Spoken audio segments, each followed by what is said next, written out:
कुछ भी करने को तैयार हो जाती हैं। उन्हें बस मुद्दा चाहिए। वैसे तो कोई भी योजना या कानून आता है तो उसका विरोध होता है।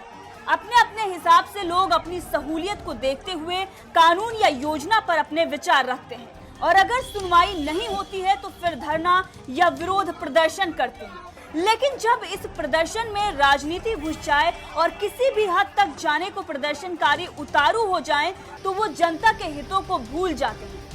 चाहे वो सीए हो या फिर एनआरसी या कृषि कानून, तमाम मुद्दों को लेकर मोदी सरकार के खिलाफ विरोध प्रदर्शन हो चुका है और इन विरोध प्रदर्शन में राजनीतिक लोगों के शामिल होने के बाद से ही जनता का नुकसान भी हुआ है।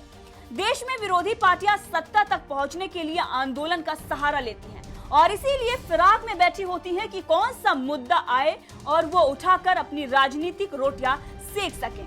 सीए, एनआरसी, कृषि कानून, हिजाब बैन, नुपुर शर्मा बयान जैसे मुद्दे फेल होने के बाद अब अग्निपथ योजना को मुद्दा बनाया गया है और वो युवा जो देश की सेवा करने के लिए सड़कों पर उतरा है वही देश पर अटैक कर रहा है, देश की अर्थव्यवस्था पर अटैक कर रहा है। देखिए ये तस्वीरें, कैसे ट्रेनों में लोग पत्थरबाजी से बचने के लिए दुबक रहे हैं, पुलिस वालों पर अटैक हो रहे हैं, पुलिस वाले कैसे लोगों को बचा रहे हैं, ट्रेनों में आग लग रही है। देखिए कैसे बिहार से तेलंगाना तक ट्रेनें धू-धू करके जल रही हैं।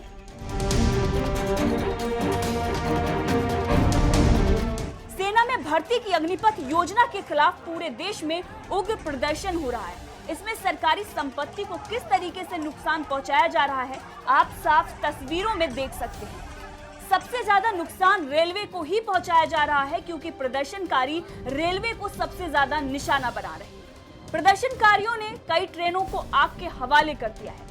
रेलवे को देश की लाइफलाइन कहा जाता है और यही वजह है कि जब भी कोई धरना प्रदर्शन होता है तो प्रदर्शनकारी सबसे ज्यादा रेलवे को ही निशाना बनाते हैं। ऐसा करके प्रदर्शनकारी सरकार का ध्यान अपनी तरफ खींचना चाहते हैं, लेकिन इससे देश का कितना नुकसान होता है शायद ही इन्हें पता। अब आपकी जानकारी के लिए आपको बता देते हैं कि एक ट्रेन की कुल कितनी कीमत होती है और उसे आग लगाने से देश का कितना नुकसान होता है। ट्रेन के दो हिस्से होते हैं, इंजन और कोच। इंजन ट्रेन का सबसे महंगा हिस्सा होता है। ट्रेन का इंजन बनाने में करीब 20 करोड़ रुपए का खर्च आता है। एक डुअल मोड लोकोमोटिव की कीमत करीब 18 करोड़ रुपए होती है, जबकि 4500 हार्स पावर के डीजल लोकोमोटिव की कीमत करीब 13 करोड़ रुपए बैठती है। जी हाँ, 13 करोड़ रुपए। इंजन की कीमत उसकी क्षमता पर निर्भर करती है। जहां तक कोच की बात है तो ये यात्रियों की सुविधा के अनुसार अलग अलग तरह के होते हैं। इन सुविधाओं के मुताबिक इनकी कीमत होती है। स्लीपर, एसी और जनरल कोच अलग अलग होते हैं। एक एसी कोच को बनाने की लागत करीब 2 करोड़ रुपए से अधिक होती है। स्लीपर कोच को बनाने की कीमत 1.25 करोड़ रुपए बैठती है, यानी कि 1.25 करोड़ रुपए लगते हैं, जबकि जनरल कोच बनाने का खर्च करीब 1 करोड़ रुपए तक आ जाता है।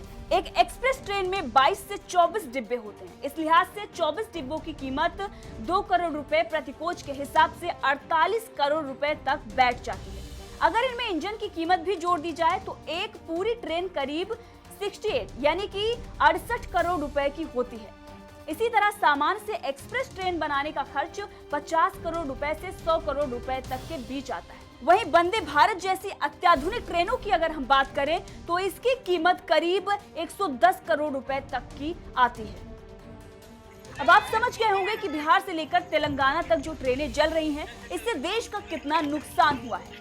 सरकार ने कोई योजना अगर दी है, अगर आपको पसंद नहीं आ रही है तो आप मत उस योजना का लाभ उठाइए या मत जाइए उस भर्ती में।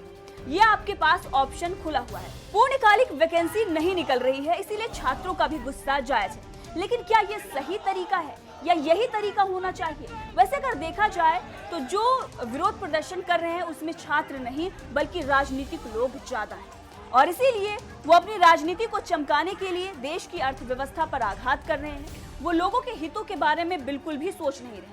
उन्हें अपनी राजनीति चमकानी है, इसीलिए ट्रेनों में आग लगाई जा रही है, बसों पर पत्थरबाजी, पुलिस वालों पर पत्थरबाजी और तमाम तरह से आप देख रहे हैं पूरे देश में दंगे और हंगामा मचा हुआ है। अब ये प्रदर्शनकारी ये क्यों नहीं समझ रहे हैं कि ऐसे ट्रेनों को जलाना, बसों पर पत्थरबाजी करना, देश की प्रॉपर्टी जो जलाया जा रहा है वो कहां तक जायज? दुनिया में महंगाई, कोविड और रूस यूक्रेन विवाद से बढ़ चुकी है। इसका प्रभाव भारत पर भी पड़ा है। ऊपर से दंगे और विरोध प्रदर्शन कहीं न कहीं भारत को पीछे की ओर धकेल रहे हैं। ऐसे में क्या ये सब जायज है? इस पर आपकी क्या राय है? कमेंट करके जरूर बताइएगा।